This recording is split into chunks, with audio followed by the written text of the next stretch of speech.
small boy, medium boy, big boy.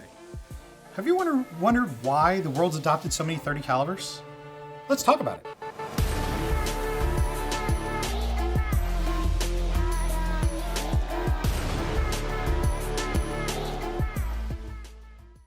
Everybody, welcome back to Classic Firearms. Matt today flying solo for the first time in quite a while. And today we've kind of got more of a discussion piece, something we wanted to talk about, kind of questions come up when we're sitting around the video room or while we're working. And one of the things that we observed is just the preponderance of .30 caliber different chamberings there are, different rounds, different calibers. And so the question was, why are there so many .30 calibers out there? What about the .30 caliber made it so popular that it was adopted in so wide a variety of applications? And so that's kind of what we want to talk about today. And we're hoping to get a discussion rolling where y'all guys can maybe answer some of the things I don't know down in the comments. And maybe this can provide some great information for you guys as well. First thing I want to cover is kind of the terminology. So we don't want to get too caught up on terminology when we say .30 caliber. That is normally expressed as 7.62 millimeter. But there's kind of some leeway there. So as an example, 7.65 Luger is called .30 Luger, even though it's 7.65. On the other hand, .32 ACP is 7.65 Browning. So you can see there's a little bit of variance there, even though they're both 7.65. One said 30, one said 32. We're going to be throwing in some things that are in the realm of .30 caliber, but not exactly. So for instance, 8 millimeter is 0.314 of an inch. So we're going to be talking about some of those things as well. And sometimes it's just a matter of how they measure things. So a great example for that, there are 7.5 calibers that are actually a true .30 caliber. The difference is that they're measuring land to land versus groove to groove. So, you know, if you think about it, you have your barrel, you have high spots and low spots where the lands and grooves exist. Traditionally, we're measuring the full bore, which is groove to groove. Sometimes though, if they might measure that land to land, it would be expressed as 7.5 instead of 7.62. So just kind of getting that out of the way. So as we talk about these different calibers, somebody doesn't go, but that one's not .30 caliber. All right. So kind of moving into it, when we talk about the foundation of .30 caliber different chamberings, it kind of goes all the way back to the transition from black powder to smokeless powder, right? So black powder, we had a lot of very large calibers, 45 caliber, 50 caliber, in pistols, even up to things like 62 caliber. And, one of the reasons for that was that smokeless powder kind of reached a maximum potential yield as far as how fast it could make that bullet go, how much energy it could generate. And so you had to go to a larger bullet in order to generate more power downrange. Now in 1884 in France, there was the development of smokeless powder. And smokeless powder is really cool because it actually burns slower, but it generates more pressure. You could shoot a projectile at a higher chamber pressure at a faster velocity. And so what that did was that allowed us to experiment with going to a smaller caliber where there was a smaller, lighter weight bullet flying much faster. It would have, a flatter trajectory. It would have a further effective range. But in experimenting with what kind of bullet they wanted to adopt, what's interesting is to see the vast majority of places have adopted a .30 caliber round as their smokeless powder cartridge in that transition. So of course, given that it was invented in France, the first country to adopt a smokeless powder cartridge was France with the 8x50R Labelle cartridge, which was 1887. So France maintained the 8x50R Labelle cartridge all the way up until 1924, when they switched to a 7.5x57 millimeter cartridge, which they then updated just a few years later to the 7.5x54 millimeter cartridge. So again, just moving from 8 millimeter down to 7.5 millimeter, but staying right there in that .30 caliber realm. Right after, of course, as soon as this new introduction is introduced into the world, there is an arms race. So we see rapidly every other nation in Europe, all the kind of industrial nations of the time, rapidly adopting new calibers for new rifles. So Germany was next, and they, of course, adopted the kind of earliest version of the 8 millimeter Mauser, 7.9x57. And again, just to throw that out there, 8 millimeter is still basically just 0.314. So we're still really talking about something that's .30 caliber.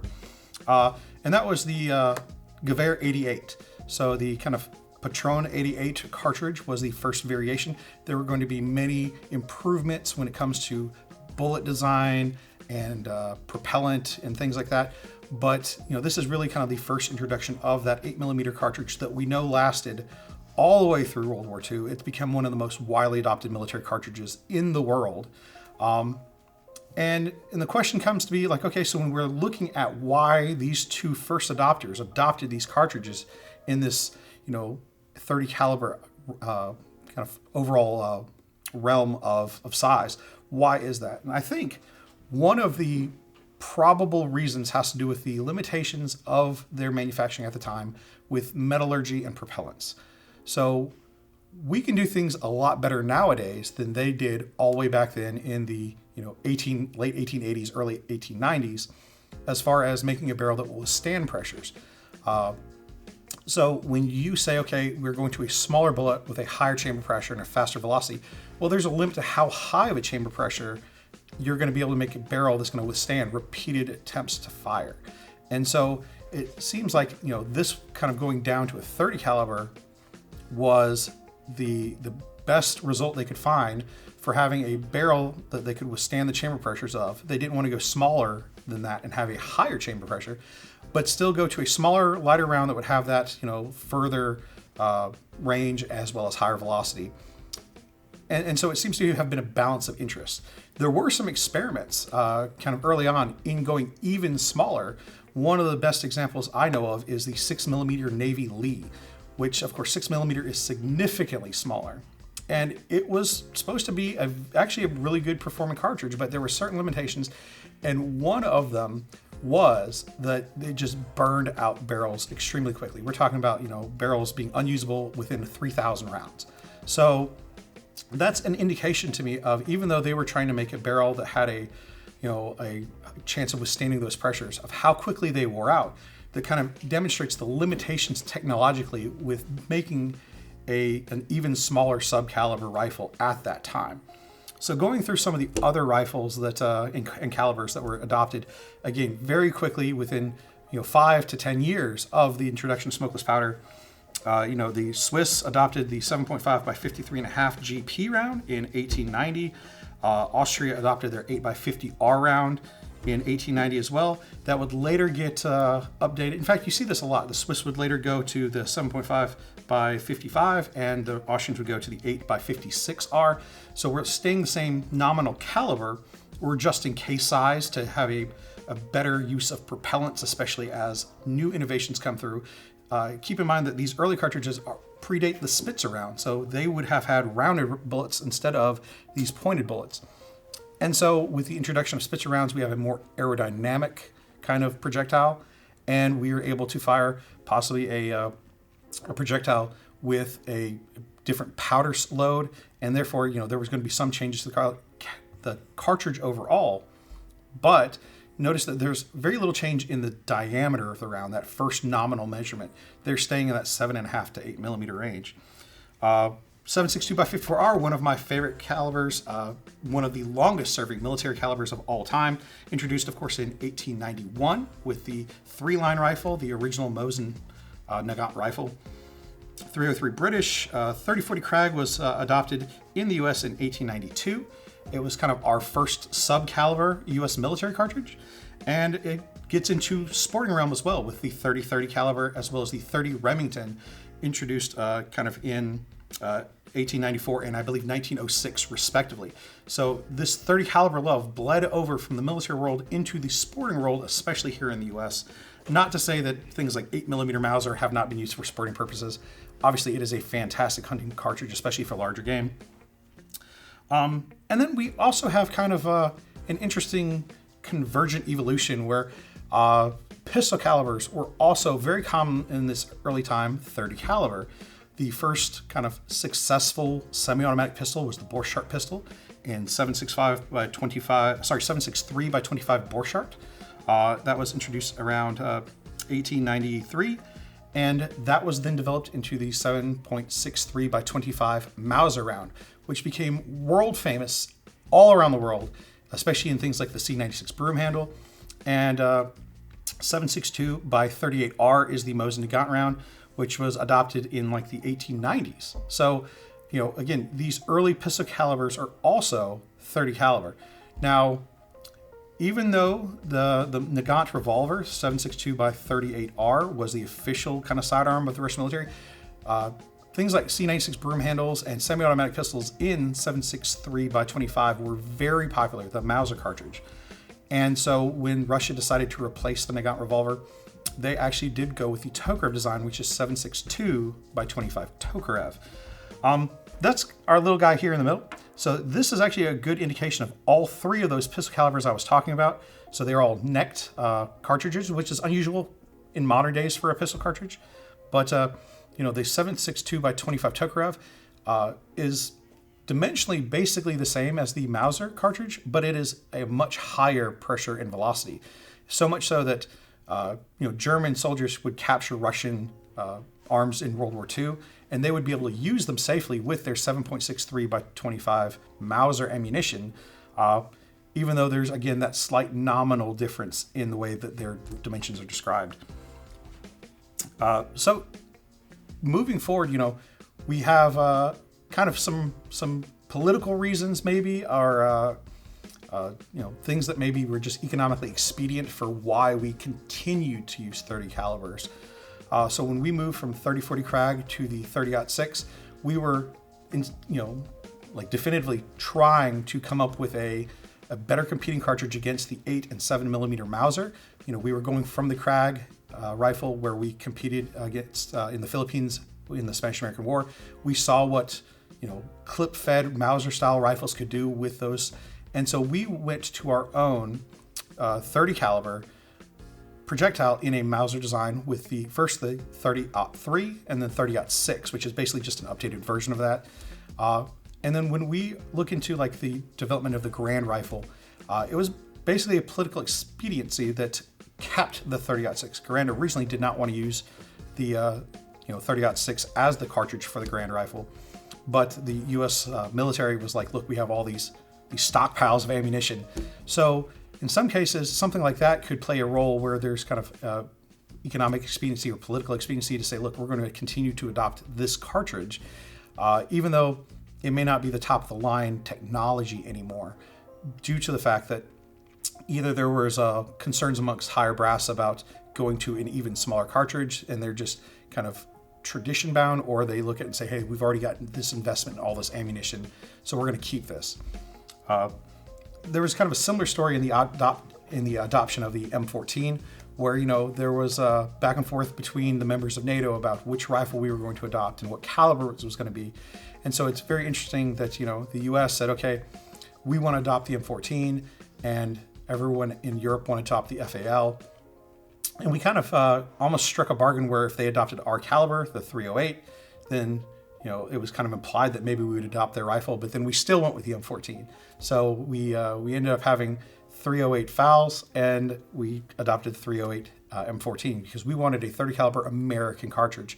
And again, I think a lot of that just goes back to in the heads of some people, you know, keeping the tradition of what we know is a valid goal in and of itself. So the 308 was developed to replicate the ballistics of the 30-06 in a slightly smaller action. And so we wanted that US designed, American made 30 caliber cartridge. And we didn't really want to explore, you know, the new cartridges that were being developed alongside of platforms like the FAL. I want to kind of go through some of the different calibers we have here on the table. So this is an 8mm Mauser. This one I believe is from like Ethiopia. So that's a surplus cartridge. This is the 303 British. One of the things, Ryan's actually tricked us before in the Guess the Caliber Challenge, because you can see how similar these two cartridges are. This is the 303 British round. This is the 7.62 by 54R. And so you can see just how similar they are.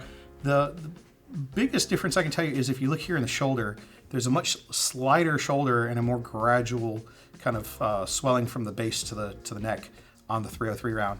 There's a little bit more pronounced shoulder on the 54R cartridge. Again, we talked about the Tokarev cartridge and how it represents a lot of those early semi-automatic cartridges. This big guy here is the 30-06. So, you know, this is what you would expect to see in something like a Grand or this 1903 Springfield. So, you know, the 1903 Springfield, I always think it's kind of interesting to point out that The 1903 Springfield was our standard issue arms in World War I. However, it was not our most produced firearm. In fact, we produced more of the Enfield rifle than the Springfield. But, so this is a great example of a 30-06 firearm. And again, it was a Mauser copy. If we kind of move on here, obviously world famous, the 7.62 by 39. So that kind of gets us to an interesting part of history there that I feel like I've kind of forgot to mention earlier, which is the introduction of intermediate rounds and how the development of intermediate rounds kind of came during World War II, where we basically just shortened our full-length rifle cartridges.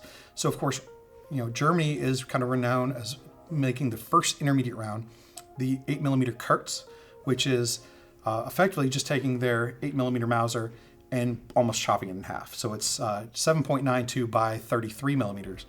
And then, Russia was using the 54R. They did something very similar where they took, to design their intermediate round, they went to 7.62 by 39, which is, a little bit bigger than half of their 54R. So obviously the Kurz came around in about 1942. 7.62 by 39 came about in about 1945 with the introduction of the SKS. Now, I personally love SKSs, but if we're going to show a rifle that epitomizes the 7.62 by 39, got to go with an AK-47. It is just the probably most prolific platform in the world. And obviously, if any of you guys have watched the channel before, you know that I am just a fantastic lover of the AK design. So this is one of the Chinese parts kits that were put together for us on US parts by James River. And I think that this is a great example of, again, that 7.62 by 39 is a 30 caliber that has just taken over the world. It is probably the most prolific weapons platform in the world today. Just showing that love of the 30 caliber. 308, again, it was something that came about in about 1952. And, this was designed to replicate the ballistics of the 30-06. We've got a couple of different examples behind us here. We've got an M14 classic American 308. And then this is a new one, or at least a reintroduction of something that had previously been on the market, but it's come back to us, the M77 308 pattern AK. So you can get even more 7.62 into your AK platform.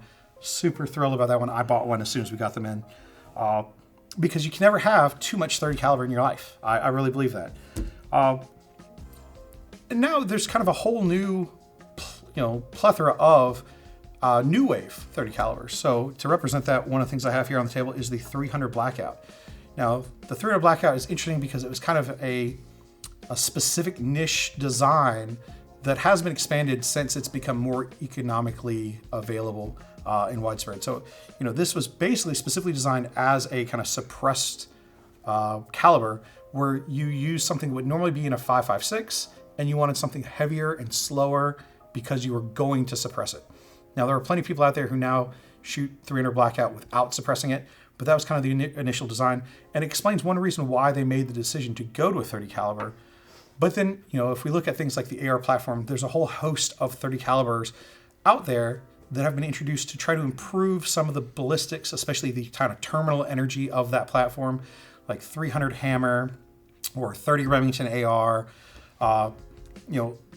People recognize that the extra energy of going to a 30 caliber projectile in that shortened action has benefits downrange when it comes to terminal energy, whether it be hunting or stopping a threat.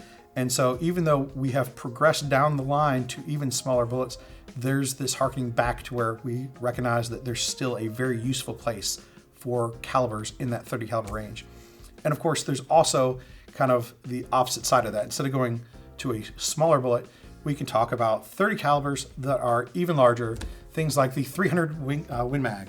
So guys, again, I know that this didn't explain definitively why we have so many 30 calibers, and I don't think that I can say definitively why.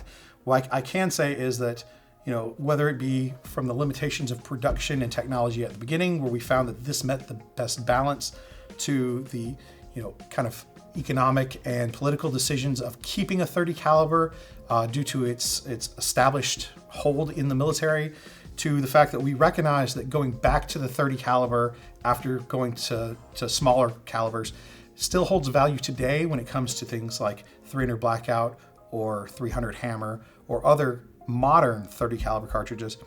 And of course the plethora of sporting options from 308 and 3030 and 30 Remington. The 30 caliber cartridge is definitely something that has been near and dear to shooters' hearts throughout its entire existence and the entire existence of modern sporting firearms. And so I think that it's not going anywhere. If there's something that, I had a question about, then I'll feel free, leave it in the comments and I'd be happy to read it and educate myself more. If you have something, maybe a line of thought that I hadn't brought up here, I'd be happy to try to continue that conversation down in the comments. Again, guys, this is something more of a discussion piece because we do come up with some of these ideas when we're sitting around the warehouse or